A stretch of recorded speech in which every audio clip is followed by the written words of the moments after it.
WBPSC ক্লাসশিপ 2023-এ এই অঙ্কটা এসছে, একটু দ্রুত দেখে নেয় কীভাবে করবে। 10 men complete a piece of work in 15 days. 10 জন পুরুষ একটা কাজ 15 দিনে শেষ করে। দেখো আমি ধরলাম প্রত্যেকটা পুরুষের কর্মদক্ষতা বা এফিসিয়েন্সি আমি ধরছি এম, আর 15 জন মহিলা ওই একই কাজ কত দিনে শেষ করে? 12 দিনে শেষ করে। আচ্ছা, প্রত্যেকটা মহিলা, এই মহিলার এফিসিয়েন্সি বা কর্মদক্ষতা আমি ডব্লিউ দিয়ে ডিনোট করছি। ক্লিয়ার? আচ্ছা, তাহলে 10 জন পুরুষ, একজন পুরুষের কর্মদক্ষতা যদি এম হয়, তাহলে 10 জন পুরুষের কর্মদক্ষতা কত হবে? 10 ইন্টু এম, অর্থাৎ 10 জন পুরুষ একদিনে 10 ইন্টু এম পরিমাণ কাজ করে। ক্লিয়ার? কিন্তু কাজটা তারা কতদিন করছে? 15 দিন। তার মানে তাহলে টোটাল কাজটা কত হবে? 10 ইন্টু এম ইন্টু 15। ক্লিয়ার? আচ্ছা, আবার একজন মহিলা কর্মদক্ষতা ডব্লু, তাহলে 15 জন মহিলা কর্মদক্ষতা কত? 15 ইন্টু ডব্লু।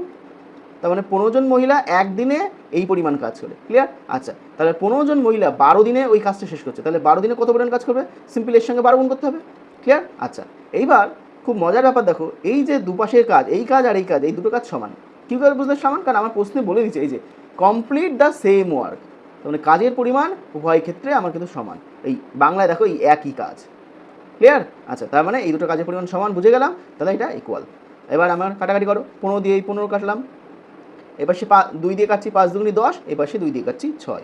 তার মানে মহিলা আর পুরুষের কর্মদক্ষতা অনুপাত পেলাম 6:5, অর্থাৎ একজন পুরুষ একদিনে যদি 6টা চেয়ার তৈরি করে, একজন মহিলা একদিনে কতগুলো চেয়ার তৈরি করবে? 5টা চেয়ার। ক্লিয়ার? আচ্ছা, তাহলে আমি যখন কর্মদক্ষতা পেয়ে গেছি, তাহলে এবার আমি খুব দ্রুত আমি টোটাল ওয়ার্কটাও পেয়ে যেতে পারবো। তার টোটাল ওয়ার্ক ইকুয়াল টু যে কোনো একটা জায়গায় পুট করে দেওয়া হয়, এখানেও পুট করলেও হবে, এখানেও পুট করলে হবে ভ্যালু। ক্লিয়ার? তাহলে এখানে ভ্যালু পুট করি, 10 ইন্টু কত? 6 ইন্টু 15, 6 10কে 60, 60 ইন্টু 15 মানে 900 ইউনিট।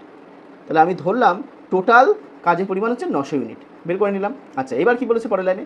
যদি 10 জন পুরুষ ও 15 জন মহিলা একত্রে কাজ করে। আচ্ছা, একজন পুরুষের কর্মদক্ষতা 6 ইউনিট, তাহলে 10 জন পুরুষের কর্মদক্ষতা কত হবে? 10 ইন্টু 6 মানে 60 ইউনিট, আর 15 জন, একজন মহিলা কর্মদক্ষতা 5 ইউনিট, এই যে বের করেছি। তাহলে 15 জন মহিলা কর্মদক্ষতা কত হবে? 5 ইন্টু 15 মানে 75 ইউনিট। তার মানে এরা যদি একত্রে কাজ করে, তাহলে টোটাল কর্মদক্ষতা কত? 60 প্লাস 75 মানে কত?